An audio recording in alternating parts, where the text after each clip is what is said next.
যেহেতু আমাদের ৩৫ বছর পর এই চাকসু নির্বাচন হচ্ছে আর এটা হচ্ছে স্টুডেন্ট প্রতিনিধি তৈরি হচ্ছে। আমরা সাধারণ শিক্ষার্থী হিসাবে প্রতিনিধি অবশ্যই চাই, হচ্ছে ঝই ঝামেলা এটা কখনোই চাই না। আর যেহেতু আমাদের অনাবাসিক অনেক শিক্ষার্থীরা হলে সিট পায় নাই, তো তারা হচ্ছে বাইরে থেকে আসছে, তো এই সংঘর্ষ বা কোনো কিছু যদি হয়ে থাকে, তো তারা আসতে আর মানে তারা আগ্রহ প্রকাশ করবে না, তারা আসতে চাইবে না। এই জন্য আমি চাই যে জয় পরাজয় যেমনই হোক না কেন, যেন পরিবেশটা সুষ্ঠু থাকে এবং সুষ্ঠুভাবে নির্বাচনটা হোক। কোনো সংঘাত চাই না আমাদের সাধারণ শিক্ষার্থীদের অনুযায়ী। তো আমাদের মতামত হলো কোনো মানে কোনো সংঘাত বা কোনো মারামারি যেন না হয়, পরিবেশটা সুষ্ঠু থাকুক, এটাই আমাদের চাওয়া।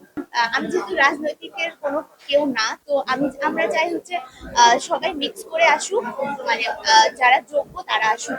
কোনো প্যানেল ভিত্তিক যে আমি কেউ যদি ভাবে যে এই প্যানেল থেকে আমি সবাইকেই দিব, এটা না করে আমার মনে হয় যে যারা যোগ্য, স্বতন্ত্র থেকে হোক বা কোনো প্যানেল থেকে হোক, তারা আসুক।